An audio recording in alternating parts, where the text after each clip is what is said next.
Students, आज का अपना टॉपिक है क्लीवेज, विदलन। सबसे पहले अपन बात करेंगे कि विदलन क्या होता है, उसकी अपन चर्चा करते हैं। देखिए, अपन ने इससे पहले बात की है कि जब गैमेटोजेनेसिस की क्रिया होती है, गैमेटोजेनेसिस की क्रिया होती है, जिसको हिंदी में अपन युग्मक जनन कहते हैं, और गैमेटोजेनेसिस की क्रिया के फलस्वरूप गैमेट्स बने थे। क्या बने थे?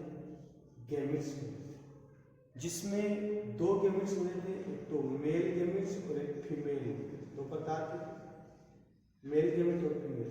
मेल गैमेट को क्या कहा था अपन ने? स्पर्म कहा था, और फीमेल गैमेट की बात करें तो उन्हें अपन ने क्या कहा था? ओवम कहा था। तो ये स्पर्म के बनने की क्रिया को अपन ने क्या कहा था? स्पर्मेटोजेनेसिस कहा था। स्पर्मेटोजेनेसिस कहा था। और ओवम की अपन बात करते हैं, ओवम बनने की जो क्रिया है उसको अपन ने क्या कहा था? ऊजेनेसिस अपन ने कहा था। ओके, ऊजेनेसिस अपन इसको कहा था। अब अपन आगे बात करते हैं कि ये बनने के बाद में इन दोनों का फ्यूजन हुआ था। इन दोनों का क्या हुआ था? फ्यूजन हुआ था। और उस फ्यूजन को अपन ने क्या कहा था? फर्टिलाइजेशन कहा। क्या कहा था? फर्टिलाइजेशन, या अपन क्या कह सकते हैं इसको? निषेचन कह सकते हैं। क्या कहेंगे? निषेचन। और निषेचन के फलस्वरूप क्या निर्मित हुआ था? जाइगोट निर्मित हुआ था। क्या निर्मित हुआ था? जाइगोट जो है वो निर्मित हुआ था। ठीक है, क्या निर्मित हुआ था? जाइगोट। यहां तक की अपन ने बातें कर ली थी। अब देखिए, आगे बात करते हैं कि अब विदलन क्या होता है, उसकी अपन चर्चा करते हैं। तो देखिए, जाइगोट में, या यूं कहें युग्मनज में, या अपन उन्हें भ्रूणीय कोशिका भी कह सकते हैं, तो जाइगोट में बारंबार, बारंबार का मतलब है बार बार, बारंबार समसूत्री विभाजन के फलस्वरूप बहुकोशिकीय जीव का निर्माण होता है। ये जो प्रोसेस है इसे विदलन कहा जाता है। बार बार विभाजन, समसूत्री विभाजन होता है, जिसके फलस्वरूप कुछ विशेष प्रकार की छोटी कोशिकाएं बनती हैं, उन्हें कोरक खंड कहा जाता है, या अपन ब्लास्टोमियर कह सकते हैं। क्या कह सकते हैं? ब्लास्टोमियर। ब्लास्टोमियर अपन उसको कहते हैं। ठीक, तो डेफिनेशन अपन दे सकते हैं कि जाइगोट में होने वाले बारंबार समसूत्री विभाजन, जिससे बहुकोशिकीय भ्रूण का निर्माण होता है, विदलन कहते हैं। तो डेफिनेशन में लिख सकता हूं यहां पर कि जाइगोट, जिसको आप युग्मनज कह सकते हो हिंदी में, या इसको आप भ्रूणीय कोशिका भी कह सकते हो, या आप इसे भ्रूणीय कोशिका में, भ्रूणीय कोशिका में बारंबार बारंबार समसूत्री विभाजन, बारंबार समसूत्री विभाजन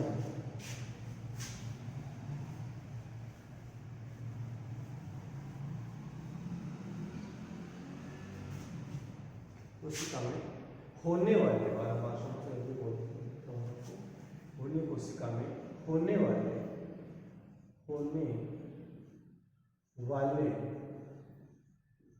बारंबार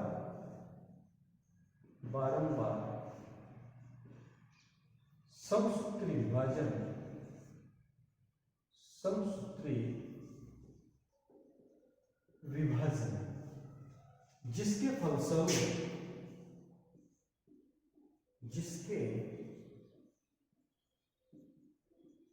फलस्वरूप जिसके फलस्वरूप बहुकोशिकीय जिसके फलस्वरूप बहुकोशिकीय बहुकोशिकीय भ्रूण का निर्माण होता है, भ्रूण का निर्माण होता है, बहुकोशिकीय भ्रूण का निर्माण होता है। जाइगोट या युग्मज या भ्रूणीय कोशिका में होने वाले बारंबार समसूत्री विभाजन जिसके फलस्वरूप बहुकोशिकीय भ्रूण का निर्माण होता है, उसे क्या कहते हैं? विदलन कहते हैं। उसे विदलन क्या कहेंगे? उसे विदलन कहते हैं। उसे विदलन कहते हैं। ये डेफिनेशन है कि जाइगोट या भ्रूणीय कोशिका में होने वाले बारंबार का मतलब है बारंबार समसूत्री विभाजन जिसके फलस्वरूप बहुकोशिकीय भ्रूण का निर्माण होता है, उसे विदलन कहते हैं। देखिए, विदलन को अपन खंडी भवन भी कह सकते हैं या कोशिका भवन भी अपन इसको कह सकते हैं। विदलन जो होता है कह सकते हैं अपन विदलन को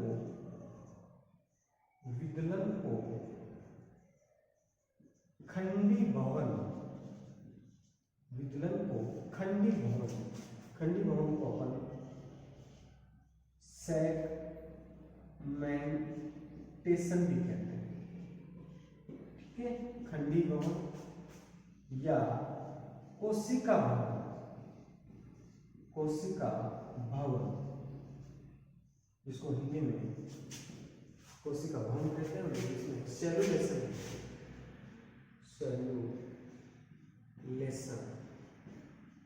भी कहते हैं।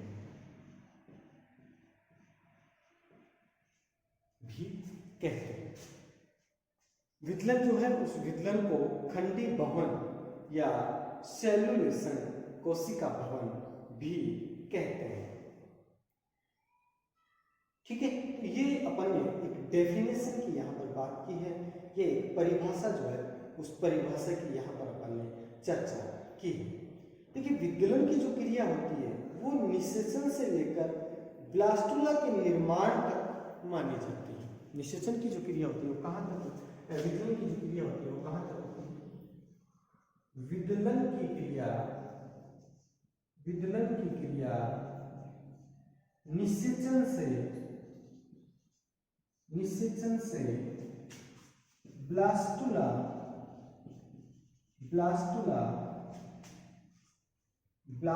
जो होता है उसे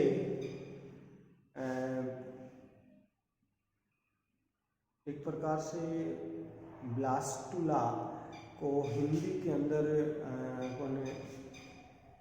कोरक बोल सकते हैं, इसको कोरक कह सकते हैं। तो ब्लास्टुला से विदलन की जो क्रिया है, क्लीवेज की जो प्रोसेस है, वो फर्टिलाइजेशन से, निषेचन से ब्लास्टुला तक मानी जाती है, ब्लास्टुला तक मानी जाती है। तथा या ब्लास्टुला के निर्माण तक मानी जाती है, ब्लास्टुला तक मानी जाती है, या यूं कहेंगे ब्लास्टुला के निर्माण तक मानी जाती है। मानिए ब्लास्टुला के निर्माण तक मानी जाती है। ओके, विदलन की जो क्रिया है वो विदलन की क्रिया निषेचन से लेकर ब्लास्टुला के निर्माण तक मानी जाती है। और इन बनी कोशिकाओं को अपन क्या कहते हैं? तथा इन बनी कोशिकाओं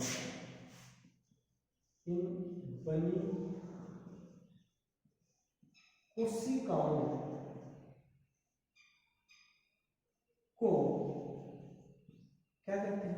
ब्लास्टोमियर कहते हैं। ब्लास्टोमियर, इसको हिंदी में अपन कह सकते हैं कोरक खंड।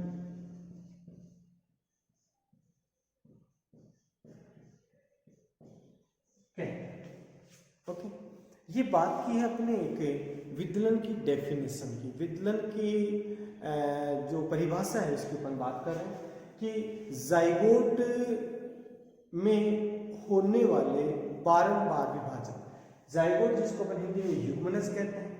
जाइगोट क्या है, एक प्रकार की भ्रूणीय कोशिका है। तो जाइगोट या भ्रूणीय कोशिका में होने वाले बारंबार समसूत्री विभाजन, बार बार जब समसूत्री विभाजन होगा मतलब समान पुत्री कोशिकाओं में टूटेगा, तो बारंबार समसूत्री विभाजन जिसके फलस्वरूप बहुकोशिकीय भ्रूण का निर्माण होता है। किसका निर्माण होता है? बहुकोशिकीय भ्रूण का निर्माण होता है। तो ऐसी जो प्रोसेस होती है उसे अपन क्या कहते हैं? विदलन कहते हैं। क्या कहेंगे? विदलन। विदलन को अपन खंडी भवन मतलब सेगमेंटेशन और कोशिका भवन मतलब सेलुलेशन भी कहते हैं। विदलन जो होता है उस विदलन को अपन क्या कहते हैं? खंडी भवन भी कहते हैं। सेगमेंटेशन मतलब सेगमेंट हो गए, खंडी भवन भी कहते हैं, और कोशिका भवन सेलुलेशन भी कहते हैं। विदलन की क्रिया निषेचन से ब्लास्टुला के निर्माण तक मानी जाती है। विदलन की जो क्रिया होती है वो निषेचन से लेकर ब्लास्टुला के निर्माण तक होती है। फर्टिलाइजेशन हुआ, फर्टिलाइजेशन के बाद में क्या बना? जाइगोट बना। क्या बना? जाइगोट बना। मान लीजिए ये जाइगोट है, ये जाइगोट। तो जाइगोट में जब विदलन होगा, ये विदलन हुआ, तो एक कोशिका से कितनी कोशिका बनी? 2 बनी। या ये हुआ, 2 से कितनी बनी? 4। 1 से कितनी बनी? 2। 2 से कितनी बनी? 4। 4 से कितनी बनी? 8। 8 से कितनी बनी? 16। 16 से कितनी बनी? 32।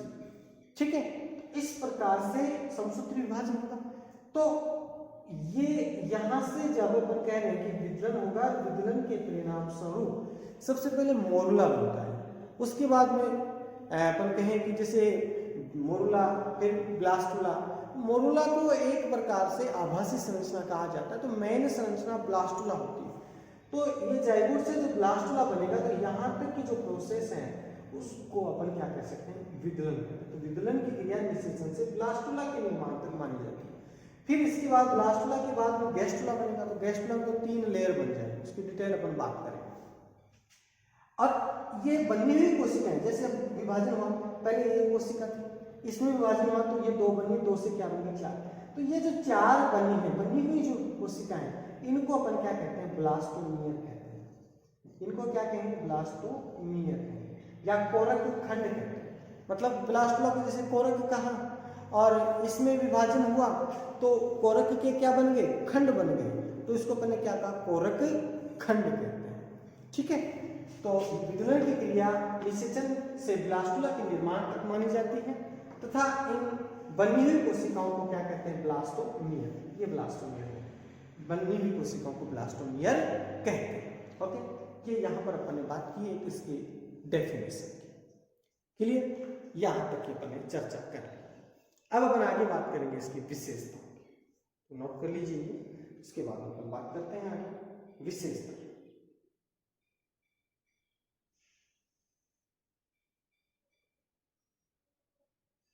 ओके, बात करते हैं आगे विशेषता।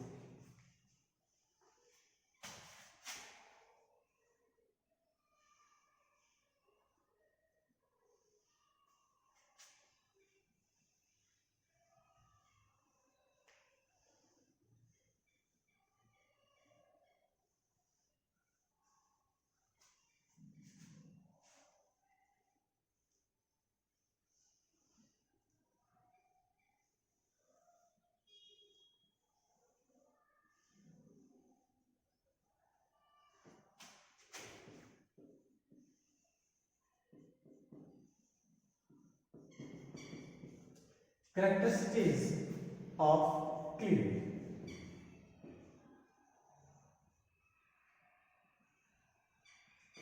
विदलन की विशेषताएं, विदलन की विशेषताएं। बात करेंगे विदलन की विशेषताओं, विदलन की विशेषताओं के अपन यहां पर बात करेंगे। कि विदलन की कौन कौन सी विशेषता है। तो देखिए सबसे पहले तो बात ये करेंगे कि विदलन के द्वारा एक कोशिकीय जाइगोट बहुकोशिकीय भ्रूण में बदलता है। ठीक है, अपन बात करें कि पहले विशेषता कह सकते हैं कि विदलन के फलस्वरूप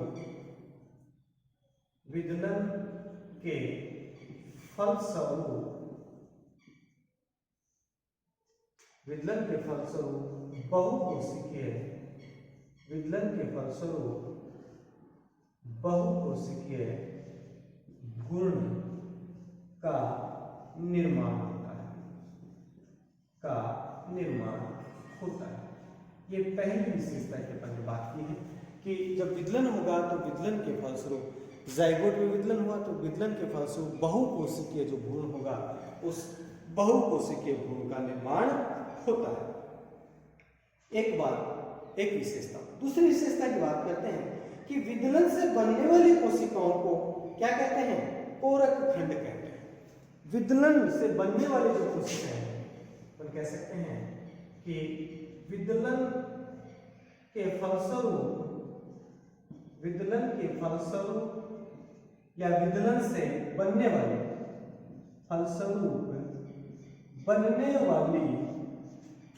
कोशिकाओं को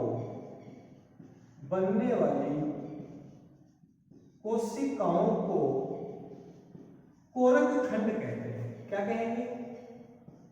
कोरक खंड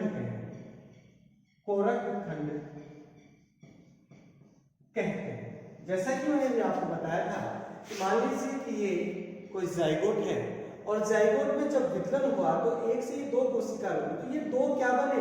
ये दो कोरक खंड बने। ये दो क्या बने? कोरक खंड। अगर और विभाजन होता है तो दो से क्या बन जाएंगे? चार बन जाएंगे। इनको अपन क्या कहेंगे? इनको अपन कोरक खंड कहते हैं। कोरक खंड कहते हैं। इसको अगर इंग्लिश की बात करें तो इसको ब्लास्टोमियर कहते हैं। कोरक खंड या ब्लास्टोमियर कहते हैं। क्या कहते हैं? ब्लास्टोमियर कहते हैं। जिनका आकार जो है वो आकार क्या होगा? घटेगा। देखो ब्लास्टोमियर की बात करते हैं, जैसे मान लीजिए कि ये जाइगोट और जाइगोट में विभाजन हुआ, एक विभाजन हुआ तो दो कोशिका बन गई, फिर दूसरा विभाजन होगा तो चार बन गई। तो पहले जो इनकी कितनी थी? आकार कितना? इतना बड़ा था, लेकिन जैसे इसमें और समसूत्री विभाजन होगा आकार क्या हो जाएगा? छोटा हो जाएगा, लेकिन संख्या बढ़ गई है। पहले दो थी, पहले एक से कितना हुआ? दो हुआ, फिर दो से कितना हुआ? चार हुआ। तो आकार तो ब्लास्टोमियर का आकार जो है वो ब्लास्टोमियर का आकार तो छोटा हो गया, लेकिन ब्लास्टोमियर की संख्या बढ़ी। और विभाजन होगा तो चार से क्या बन जाएगी? 8 बन जाएगी। 4 से 8। तो ये ब्लास्टोमियर और भी क्या होगी? छोटी होगी। ये ब्लास्टोमियर और भी छोटी होगी, और जब और विभाजन हो जाएगा तो 8 से क्या बन जाएंगी? 16 बन जाएंगी। ब्लास्टोमियर का और भी छोटी होगी, लेकिन संख्या बढ़ती जा रही है। लेकिन संख्या जो होगी वो संख्या क्या होती जा रही है? संख्या बढ़ती जा रही है। ब्लास्टोमियर का आकार की बात करें तो ब्लास्टोमियर का आकार तो क्या होता जा रहा है? कम होता जा रहा है। ब्लास्टोमियर का आकार छोटा होता जा रहा है, लेकिन ब्लास्टोमियर की संख्या जो है वो बढ़ती जा रही है। लेकिन ध्यान देने योग्य बात है, भ्रूण के आकार पर कोई प्रभाव नहीं पड़ेगा। भ्रूण का आकार उतना का उतना रहेगा। जब तक विदलन होगा तब तक भ्रूण का आकार नहीं बढ़ेगा। तो भ्रूण का आकार विदलन इसके अंदर हुआ है। ये मैंने सिर्फ इसकी बात की है, इसी के अंदर मैं विभाजन इसी में कर रहा हूँ। मैं जो भी विभाजन कर रहा हूँ वो विभाजन सिर्फ इसी के अंदर हो रहा है, बाहर नहीं। भ्रूण का आकार नहीं बढ़ेगा, भ्रूण का आकार छोटा भी नहीं होगा। आकार छोटा किसका होगा? आकार छोटा होगा कोरक खंड का, ना कि किसका? भ्रूण का। भ्रूण का आकार छोटा नहीं होगा, आकार छोटा किसका होगा? कोरक खंड का आकार जो है वो आकार छोटा होता है। तो कह सकते हैं कि विदलन, आपने कहा कि विदलन के फलस्वरूप बनने वाली कोशिकाओं को अपन क्या कहते हैं? ब्लास्टोमियर कहते हैं। जिनका आकार घटता है तो कह सकते हैं कि जिनका आकार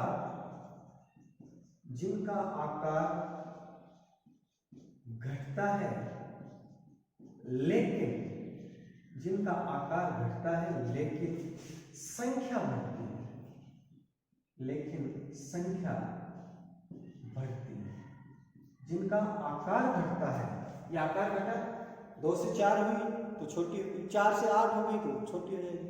भाई एक जैसे मान लीजिए कि मैंने ले रखा है, इसको 2 टुकड़े कर दिए तो इसका मतलब इसका आकार कम छोटा हो गया ना। किसका आकार? इसका पूरा नहीं, पूरा तो आकार उतना का उतना रहा, इसका आकार उतना है। क्योंकि 4 टुकड़े कर दोगे वापस मिलाओगे तो इसका आकार तो उतना ही नहीं है। लेकिन अगर मान लीजिए कि इसको आपने बीच में से काट दिया तो ये 2 जो बने उनको मैंने 2 खंड कह दिए, तो फिर उन खंड का और छोटे कर दिए तो 4 खंड बन गए। तो मतलब खंडों का आकार छोटा हो गया। पहले इतने बड़े बड़े खंड हो गए, चलो इतने बड़े खंड हो गए, उसके बाद में और टुकड़े कर दिए तो छोटे हो गए, तो खंड का आकार छोटा हो गया, लेकिन संख्या जो है वो संख्या क्या हो गई? बढ़ गई। तो वही बात मैंने लिखी है कि जिनका आकार घटता है लेकिन संख्या जो है वो संख्या क्या होती है? बढ़ती है। जब तक भ्रूण में विदलन होता है तब तक भ्रूण का आकार नहीं बढ़ता। और ये भी मैंने कहा है आपको कि जब तक भ्रूण का आकार बढ़ेगा, जब तक विदलन होगा, जब तक विदलन होगा या जब तक भ्रूण में विदलन होगा तब तक भ्रूण का आकार नहीं बढ़ता है। तो इसलिए जब तक भ्रूण में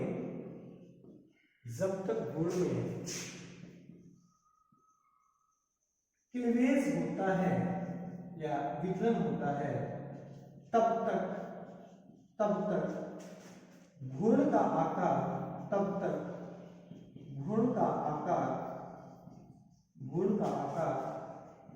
नहीं बढ़ता है।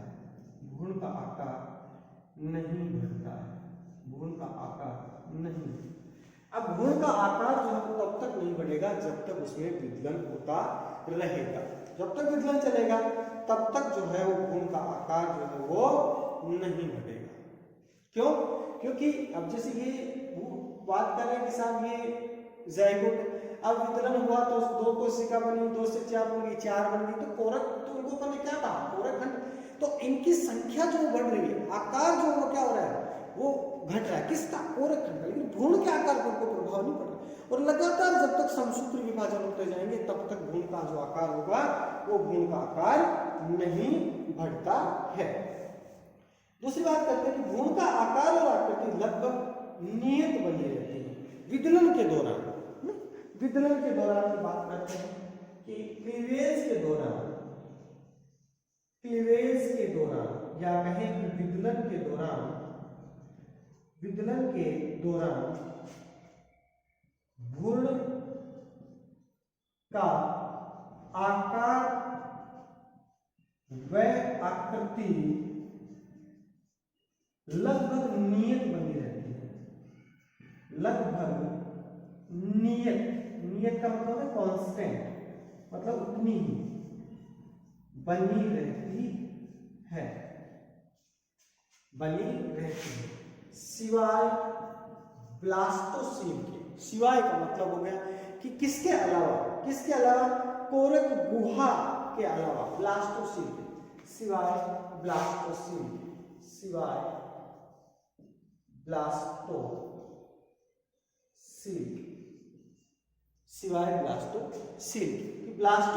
के सिवाय क्लीवेज के दौरान भ्रूण का आकार और आकृति लगभग नियत बना रहता है। अब देखो ब्लास्टोसील क्या है? ये जो बार-बार विभाजन हुआ ये कोरक खंड बन जाएंगे, तो इसको अपन कहते हैं कि सब ये ब्लास्टुला स्टेज बन जाए। और ये जो ब्लास्टुला बनेगा इसमें ये यहाँ पर तो ये क्या रहेंगे? कोरक खंड रहेंगे और बीच के अंदर एक कैविटी बन जाती है, गुहा बन जाती है, जिसको ब्लास्टोसील कहते हैं। क्या कहते हैं? ब्लास्टोसील। ये तो यहाँ पर कोरक खंड तो क्या हो जाएंगे? अरेंज्ड हो जाएंगे, ठीक है, और बीच में एक खाली स्थान रह जाएगा, उसको कोरक गुहा कहते हैं, ब्लास्टोसील। तो उसमें ये लिखा है कि सिवाय ब्लास्टोसील के कि क्लीवेज के दौरान भ्रूण का आकार और आकृति लगभग नियत बनी रहती है, सिवाय ब्लास्टोसील के। ओके, यहां तक की चर्चा कर ली अपन, ठीक है। ये ब्लास्टोसील वगैरह की बात अपन ब्लास्टोलेशन में पढ़ेंगे, उसके अंदर आप और बताइए। नेक्स्ट बात करते हैं कि जायगोट में संचित खाद्य पदार्थ और सक्रिय कोशिका द्रव्य केंद्रीय पदार्थ। जायगोट में संचित खाद्य पदार्थ, सक्रिय कोशिका द्रव्य तथा सक्रिय कोशिका द्रव्य केंद्रीय पदार्थों जैसे डीएनए, आरएनए और न्यूक्लिक प्रोटीन में परिवर्तित हो जाता है। जाइगोट में संचित खाद्य पदार्थ किसमें परिवर्तित होगा? सक्रिय कोशिका द्रव्य। क्या लिखो? जाइगोट में संचित खाद्य पदार्थ, संचित खाद्य पदार्थ सक्रिय कोशिका द्रव्य, सक्रिय कोशिका द्रव्य तथा सक्रिय कोशिका द्रव्य तथा सक्रिय कोशिका द्रव्य तथा सक्रिय कोशिका द्रव्य की अगर हम बात करते हैं तो सक्रिय कोशिका द्रव्य केंद्रीय पदार्थ है। केंद्रीय पदार्थ कौन से आ जाएंगे आपके? डीएनए, आरएनए, न्यूक्लिक प्रोटीन, इनमें परिवर्तित हो जाता है। केंद्रीय पदार्थ जैसे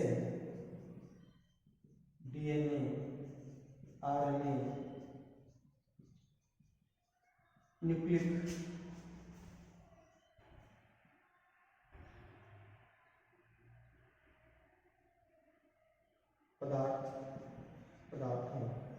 न्यूक्लिक पदार्थों में परिवर्तित हो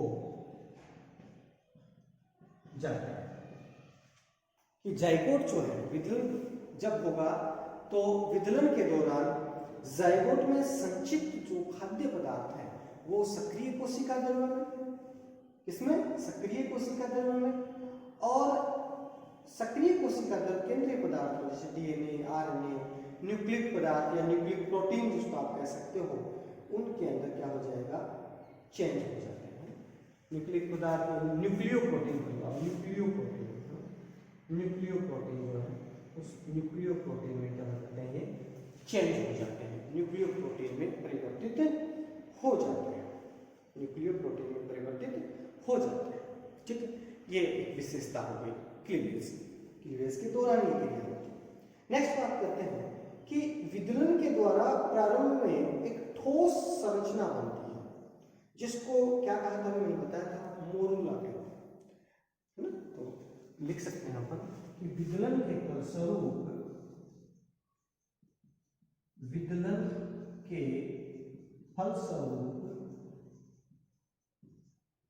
प्रारंभ में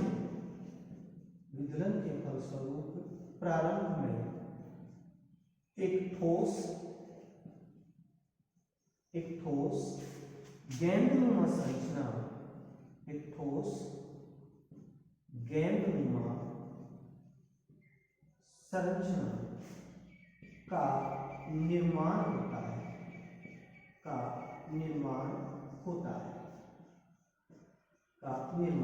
है, जिसे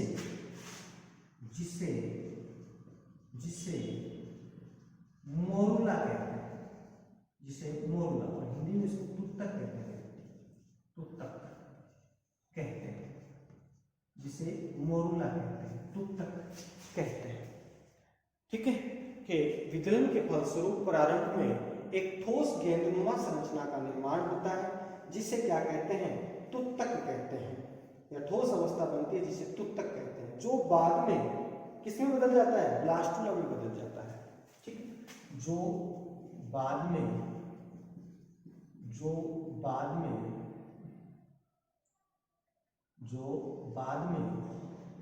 ब्लास्टुला, और ब्लास्टुला को हिंदी में कहते हैं कोरक, में परिवर्तित हो जाता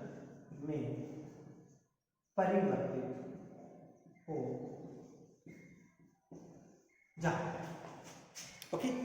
कि विदलन जो होगा उस विदलन के फलस्वरूप प्रारंभ में एक ठोस गेंदनुमा संरचना का निर्माण होता है जिसे मोरूला कहते हैं, जो बाद में ब्लास्टुला में परिवर्तित हो जाता है। ठीक, या कहें कि विदलन के द्वारा प्रारंभ में ठोस अवस्था मोरूला बनती है। ये भी कह सकते हैं कि विदलन के द्वारा प्रारंभ में ठोस अवस्था तुत्तक बनती है, मोरूला बनती है, जो बाद में ब्लास्टुला में चेंज हो जाती है। ठीक है, तो ये तो अपने विशेषताएं देखी हैं, इसके आगे और उन विशेषताओं की बात करते हैं।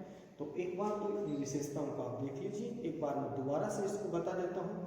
पहली विशेषता अपन कह रहे हैं कि विदलन के फलस्वरूप बहुकोशिकीय भ्रूण का निर्माण होता है। मल्टी सेलुलर एम्ब्रियो, बहुकोशिकीय भ्रूण मतलब मल्टी सेलुलर एम्ब्रियो का निर्माण होता है। नंबर 2 बात है कि विदलन के फलस्वरूप बनने वाली कोशिकाओं को कोरक खंड कहते हैं। जब विदलन होगा, विदलन किस में होगा? जाइगोट में होगा। तो जब जाइगोट में विदलन होगा तो विदलन के फलस्वरूप, मैंने बताया कि सर ये जाइगोट है, इसमें विदलन होगा, तो विदलन के फलस्वरूप ये बनने वाली जो कोशिकाएं हैं इनको अपन क्या कहेंगे? ब्लास्टोमियर कहेंगे या कोरक खंड कहते हैं। कोरक खंड कहते हैं जिनका आकार घटता है। भाई 1 से 2 तो आकार घट गया, 2 से 4 हो जाएगा तो उनका आकार क्या हो जाएगा? घट जाएगा।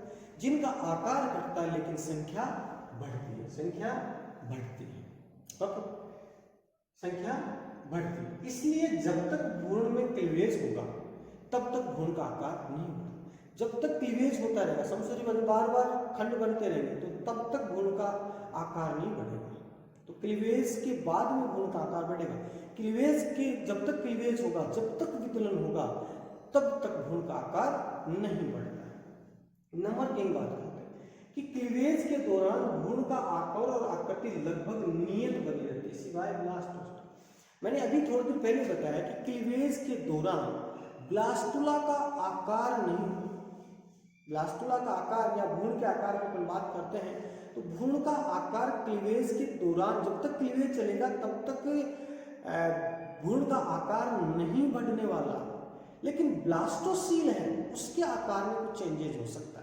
कि ब्लास्टोसील के आकार में चेंजेस कैसे होगा, देखो वो भी देखो, मैं बताता हूँ कि जैसे यहाँ पर विदलन हो और ये ब्लास्टोसील है वो अरेंज हो गई, कहाँ पर चलेगी? ये यहाँ पर चलेगी और बीच में सील होगी। अब इनमें और विदलन होगा, और विदलन होगा तो ये यहाँ का स्थान घेरेगी तो ब्लास्टोसील थोड़ी क्या हो जाएगी? छोटी हो जाएगी। और विभाजन होगा तो ब्लास्टोसील छोटी हो जाएगी। विभाजन कम हुआ तो ब्लास्टोसील बड़ी रहेगी। विभाजन ज्यादा हो जाएगा, संख्या बढ़ जाएगी तो ब्लास्टोसील क्या हो जाएगी? छोटी हो जाएगी। भाई एक कमरे में मान लीजिए कि 50 लोग हैं, अब 50 लोग हैं और किसी छोटे से स्थान को खाली छोड़ रखा है उन्होंने। अब 50 की जगह पर मान लीजिए कि आदमी हो गए 100, अब 100 हो गए तो ज्यादा पास में आ गए तो वो जो स्पेस जो छोड़ रखा है वो और भी क्या हो जाएगा? कवर हो जाएगा और वो स्पेस क्या हो जाएगा? कम हो जाएगा। तो ब्लास्टोसील जो है वो विदलन के दौरान भ्रूण का जो आकार होगा वो तो नहीं बढ़ने वाला, लेकिन ब्लास्टोसील का आकार जो होगा वो क्या हो जाएगा? प्रभावित हो जाएगा। ठीक है, यहां तक की अपन ने चर्चा कर ली। अब अपन आगे बात करते हैं। नेक्स्ट है कि जाइगोट में भाई क्लीवेज होगा। क्लीवेज किसमें होता है? जाइगोट में। तो क्लीवेज के दौरान वहां पर अपन ये भी लिख सकते हैं कि क्लीवेज के दौरान जाइगोट में संचित खाद्य पदार्थ जो है वो सक्रिय कोशिका द्रव्य में चेंज हो जाता है और सक्रिय कोशिका द्रव्य केंद्रीय पदार्थ होंगे। केंद्रीय पदार्थ कौन से होते हैं? जैसे डीएनए है, आरएनए है, न्यूक्लियोप्रोटीन है, इनमें चेंज हो जाता है। नेक्स्ट बात करते हैं कि विदलन के फलस्वरूप प्रारंभ में एक ठोस गेंदनुमा संरचना का निर्माण होता है जिसे मोरूला कहते हैं। जब विदलन होगा तो विदलन के दौरान क्या होगा? एक ठोस गेंदनुमा संरचना बनेगी। पहले जो है वो ब्लास्टोसील नहीं बनने वाली, पहले एक ठोस गेंदनुमा संरचना, उसके बाद में धीरे धीरे जैसे जैसे ये ब्लास्टोमियर अरेंज हो जाएगी, जैसे जैसे ब्लास्टोमियर परिधि की तरफ अरेंज हो जाएगी तो फिर उसमें सील क्या बनेगा? गुहा बनेगी। तो पहले जो है वो विदलन होगा तो विदलन के बाद में पहले तो एक ठोस गेंदनुमा संरचना बनेगी जिसको मोरूला कहा जाता है। उसके बाद में उसी में जब ये ब्लास्टोमियर है इनका जब अरेंजमेंट होगा तो बीच में एक गुहा बन जाती है जिसको अपन ब्लास्टोसील कहते हैं। ठीक है, तो क्या होगा कि विदलन के फलस्वरूप प्रारंभ में एक ठोस गेंदनुमा संरचना का निर्माण होता है जिसे क्या कहते हैं? मोरूला कहते हैं। और इसी से बाद में किसका निर्माण होता है? ब्लास्टुला का निर्माण होता है, जो बाद में ब्लास्टुला में परिवर्तित हो जाती है। ओके, तो यहां तक की अपन ने बात की। अब अपन बात करते हैं इसकी आगे की विशेषताओं। इसको देख लीजिए, आप नोट कर लीजिए, उस बात में आपके बाद आगे की विशेषताओं की बात करते हैं।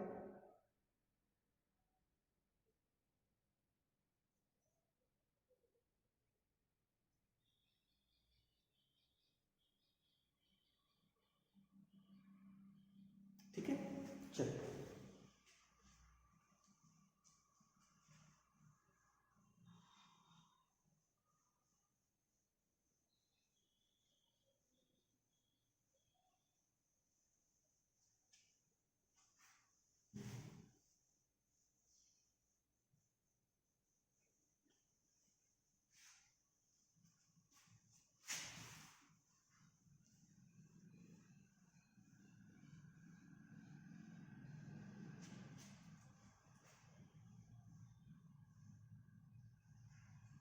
विशेषता नंबर 6 की बात करते हैं। विशेषता नंबर बात करते हैं 6। देखिए, विदलन जब होगा तो विदलन के दौरान केंद्रक और कोशिका द्रव्य, भाई विदलन हुआ किसमें हुआ? जाइगोट में हुआ। विदलन किसमें हुआ? जाइगोट में हुआ। तो जब जाइगोट में विदलन होगा तो जाइगोट में केंद्रक भी है और कोशिका द्रव्य भी है। तो विदलन के प्रारंभ में केंद्रक तथा कोशिका द्रव्य का अनुपात बहुत ही कम होता है, लेकिन विदलन के अंत तक ये लगभग बराबर आ जाता है। क्यों आ जाता है? क्योंकि इसके जो केंद्रीय पदार्थ हैं, या अपन यूं कहें कि कायिक कोशिका विदलन के अंत में ये बढ़कर सामान्य कायिक कोशिका के समान हो जाएगा। क्यों हो जाएगा? क्योंकि प्रत्येक विभाजन में केंद्रीय जो पदार्थ है वो रेप्लिकेटेड होते हैं, लेकिन कोशिका द्रव्य की मात्रा नियत बनी होती है। केंद्रीय पदार्थ जो होंगे उनमें रेप्लिकेशन हो जाएगा, अब वो अपनी प्रतिकृति बना लेंगे और अपनी प्रतिकृति बनाकर अपनी संख्याओं को बढ़ाते जाएंगे, लेकिन कोशिका द्रव्य जो होगा वो वहां पर नियत बना रहेगा।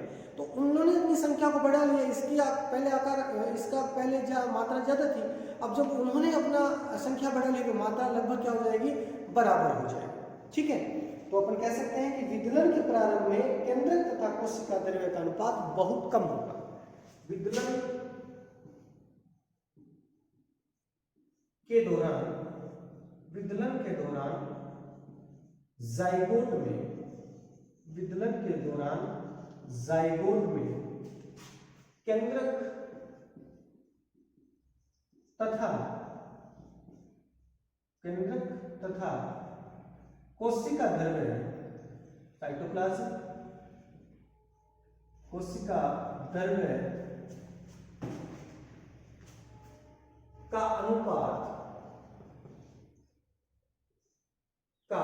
अनुपात विदलन के दौरान या विदलन के प्रारंभ में जाइगोट में केंद्रक तथा कोशिका द्रव्य का अनुपात बहुत कम होता है। अनुपात क्या होता है? बहुत कम होता है। बहुत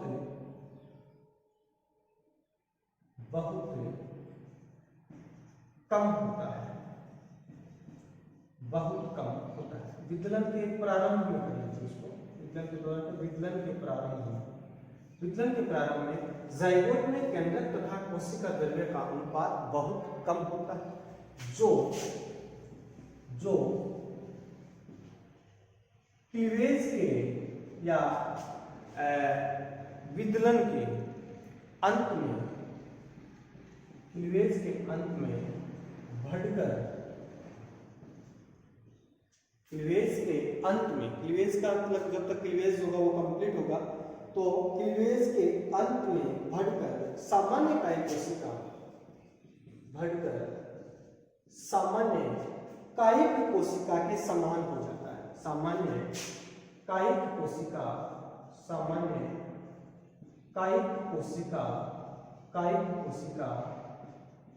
के समान हो जाता है। कायिक कोशिका के समान हो जाता है। क्योंकि का मतलब मैंने बताया आपको, क्योंकि केंद्रीय पदार्थ जो है वो रेप्लिकेटेड होते हैं, जिनकी प्रतिलिपि जो है वो प्रतिलिपि बनती रहती है। तो क्योंकि प्रत्येक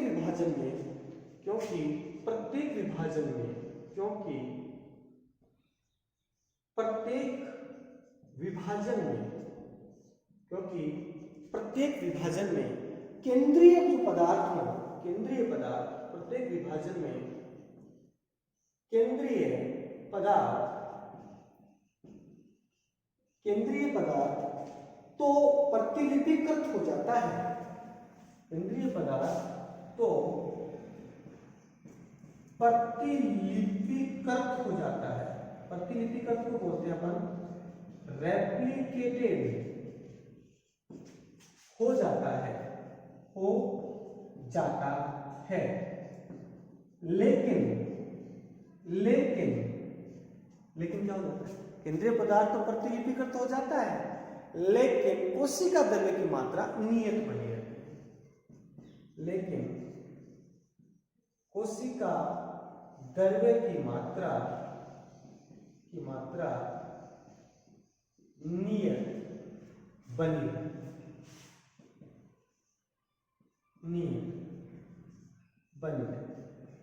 ओके। विदलन के प्रारंभ में जाइगोट में केंद्रक तथा कोशिका द्रव्य के अनुपात की बात करें तो वो बहुत कम होता है, और जो विदलन के अंत में बढ़कर सामान्य कायिक कोशिका के समान हो जाता है। क्यों? क्योंकि प्रत्येक विभाजन में केंद्रीय पदार्थ डीएनए आरएनए जो है उनमें वो तो प्रतिलिपिकृत हो जाए। प्रतिलिपिकृत का मतलब होता है कि वो अपनी प्रतिलिपियां बना देते हैं, रेप्लिकेशन होता है, प्रतिलिपियां बनाते रहते हैं। अपनी जैसी कई प्रतियां बना लेंगे तो अपनी संख्या को बढ़ा लेंगे, लेकिन कोशिका द्रव्य की मात्रा क्या होती है? कांस्टेंट बनी हुई, उतनी की उतनी रहती है। अब इसकी मात्रा उतनी है, उनकी संख्या बढ़ गई है, तो पहले उनकी कम थी, अब बढ़ गई तो क्या होगी? बराबर हो जाएगी। तो इसका जो रेशियो की बात करते हैं वो लगभग क्या हो जाएगा? बराबर हो जाएगा। ठीक है, नेक्स्ट विशेषता की बात करते हैं। विशेषता नंबर 7 की विदलन के प्रारंभिक विभाजन तो तुल्यकालिक होते हैं, सिंक्रोनस होते हैं, अर्थात सभी कोरखंड एक साथ विभाजित होते हैं, और बाद में विदलन अतुल्यकालिक होते हैं। ठीक है, नेक्स्ट है कि विदलन के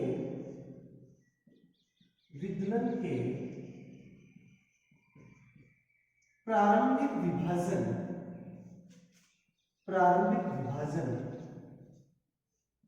तुल्यकालीन होते हैं। तुल्यकालीन मतलब अपन बोल सकते हैं उसको सिंक्रोनियस होते हैं। विदलन के प्रारंभिक विभाजन की बात करें तो विदलन के प्रारंभिक विभाजन जो है वो तुल्यकालिक होते हैं, सिंक्रोनियस होते हैं। ठीक है, अर्थात सभी कोरखंड एक साथ विभाजित होते हैं। अर्थात सभी कोरखंड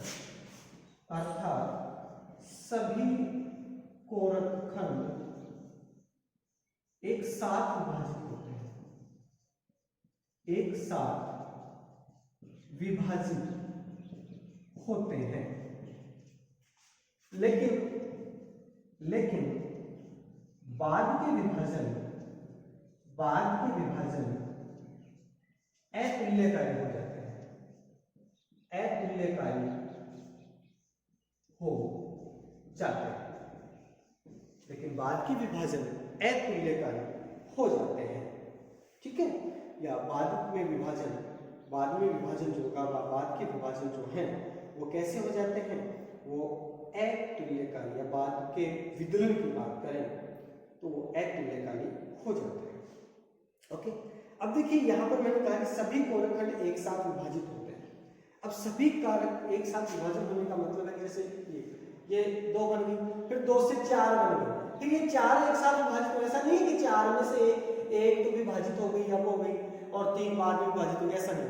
चारों साथ ही विभाजित हो गई तो 4 साथ विभाजित हो गई, 8 हो गई, फिर 8 से क्या हो जाएगा? 16 हो जाएगा। तो प्रारंभिक विभाजन की बात करते हैं तो प्रारंभ में सभी कोरखंड एक साथ विभाजित होते हैं, लेकिन बाद में विदलन जो होता है, बाद में विदलन अतुल्यकारी हो जाता है। पहले तो लगभग सारा समान चलता है, लेकिन बाद में ये जो है वो क्या हो सकता है? अतुल्यकारी हो सकता है। ओके, नेक्स्ट विशेषता की बात करते हैं कि विदलन में कोरक खंडों में किसी प्रकार का गमन नहीं होता है, अतः गुण की सामान्य आकृति कैसी बनी रहती है? गोलाकार बनी रहती है। क्या कह सकते हैं कि विदलन में कोरक खंडों में, विदलन जो होगा तो अपन कह सकते हैं कि विदलन में कोरक खंडों में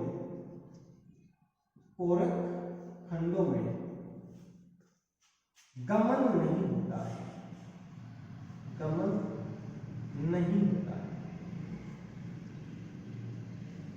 गमन नहीं होता है। अतः क्या होगा, घूर्ण की सामान्य आकृति, घूर्ण की सामान्य आकृति, घूर्ण की सामान्य आकृति क्या बनी रहती है, घूर्ण की सामान्य आकृति नियत बनी रहती है, कांस्टेंट बनी रहती है। घूर्ण की सामान्य आकृति नियत बनी रहती है या गोलाकार ही बनी रहती है,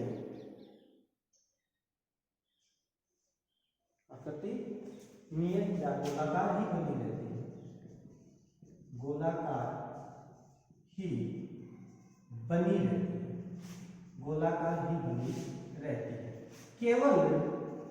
केवल ब्लास्टुला में ब्लास्टोसील का निर्माण होता है, ब्लास्टोसील का निर्माण होता है, ब्लास्टोसील का निर्माण होता है। कि विदलन में कोरक खंडों में गमन नहीं होता है। ये कोरक खंड बन गए, ये कोरक खंड बने साहब, ये कोरक खंड बन गए, इन कोरक खंडों में गमन नहीं होगा, यहीं पर अरेंज रहेंगे, ठीक है। केवल इनमें ब्लास्टोसील बन जाएगी, केवल इनके बीच में क्या बन जाएगी, कोरक गुहा बन जाएगी, ब्लास्टोसील बन जाएगी, ठीक है। तो ये सभी जो है वो बातें की हैं अपन ने विदलन के विशेषताओं। तो ये विशेषताएं हो गई कि विदलन 5 विशेषताएं मैंने आपको पहले बताई। छठी विशेषता है कि विदलन के प्रारंभ में जाइगोट में केंद्रक और कोशिका द्रव्य का अनुपात कम होता है, लेकिन केंद्रीय जो पदार्थ हैं क्लीवेज के जो कि अंत में बढ़कर सामान्य कायिक कोशिका के समान हो जाता है। क्यों? क्योंकि प्रत्येक विभाजन में केंद्रीय पदार्थ में रेप्लिकेशन होता है। क्या होता है? रेप्लिकेशन होता है, और जब उनमें रेप्लिकेशन होगा तो अपनी प्रतिकृति बढ़ा लेते हैं। तो विदलन के लास्ट तक जो है वो इनका अनुपात लगभग क्या हो जाता है, बराबर हो जाता है। विदलन के प्रारंभिक विभाजन तुल्यकारी होते हैं। तुल्यकारी का मतलब है कि विदलन में होगा तो जो कोरक खंड बनेंगे वो पहले एक साथ विभाजित होंगे। जैसे 2 है तो 2 के 2 साथ विभाजित होंगे 4 बन जाएंगे, फिर वो 4 के 4 एक साथ विभाजित होंगे तो 8 बनेंगे, फिर 8 एक साथ विभाजित होंगे 16। ऐसा नहीं है कि साहब 4 बन गए, 4 के बाद में उन 4 में से 3 तो विभाजित होंगे, एक मतलब बाद में विभाजित होगा, ऐसा नहीं होता है। सारे एक साथ विभाजित होंगे तो वो तुल्यकारी होता है। लेकिन विदलन के अंत तक जो बन जाएंगे तो वहां पर ये अनियमितता जरूर देखने को मिल सकती है। विदलन में कोरक खंडों में गमन नहीं होता है। ये कोरक खंड यहाँ स्थित है, इनमें गमन नहीं होगा। केवल और केवल इतना सा होगा कि केवल कोरक खंड ब्लास्टोमियर बन जाएगी। ब्लास्टुला जो है जिसको कोरक कह रहे हैं उसमें क्या बन जाएगी, ब्लास्टोसील जो है ब्लास्टोसील का निर्माण हो जाएगा, ठीक है। तो ये विशेषता है। और विशेषता 5 विशेषता मैंने आपको पहले बताई थी कि विदलन जो होगा उसमें कोरक खंड जो है विदलन जो होगा उसके दौरान बहुकोशिकीय भ्रूण जो होगा उस बहुकोशिकीय भ्रूण का निर्माण हो जाता है। विदलन के दौरान बनने वाली जो प्रथम प्राथमिक रूप से पहले क्या निर्मित होगा, मोरुला बनेगा, और मोरुला की जो क्या होती है ठोस गेंदनुमा संरचना होती है। उसके बाद में उससे क्या बन जाएगा, ब्लास्टुला जो वो ब्लास्टुला वहां से निर्मित हो जाएगा। विदलन के दौरान कोरक खंडों का निर्माण होगा। ये कोरक खंड आकार में छोटे होते जाएंगे लेकिन इनकी संख्या बढ़ती जाएगी। और विदलन के दौरान जब तक विदलन चलेगा तब तक एम्ब्रियो का आकार नहीं बढ़ेगा। एम्ब्रियो का आकार वहां तक क्या रहेगा, फिक्स रहेगा। जब तक विदलन होगा तब तक एम्ब्रियो का आकार जो होगा वो उतना का उतना रहेगा, एम्ब्रियो का आकार नहीं बढ़ेगा। तो भ्रूण के आकार और आकृति की बात करें तो वो लगभग क्या होता है, कांस्टेंट होता है। केवल कोरक गुहा जो ब्लास्टोसील है उसमें थोड़ा प्रभाव पड़ता है, ठीक। और इसमें जो संचित खाद्य पदार्थ होगा वो जो है वो सक्रिय कोशिका द्रव्य में, और सक्रिय कोशिका द्रव्य जो केंद्रीय पदार्थ जो उनके अंदर क्या हो जाता है, चेंज हो जाता है, ठीक है। तो ये सारी जो है वो विशेषताओं की अपन ने बात कर ली है, जो कि किसकी विशेषताएं हैं, भ्रूण की क्लीवेज जो उस क्लीवेज की विशेषताओं की अपन ने यहाँ पर चर्चा की है।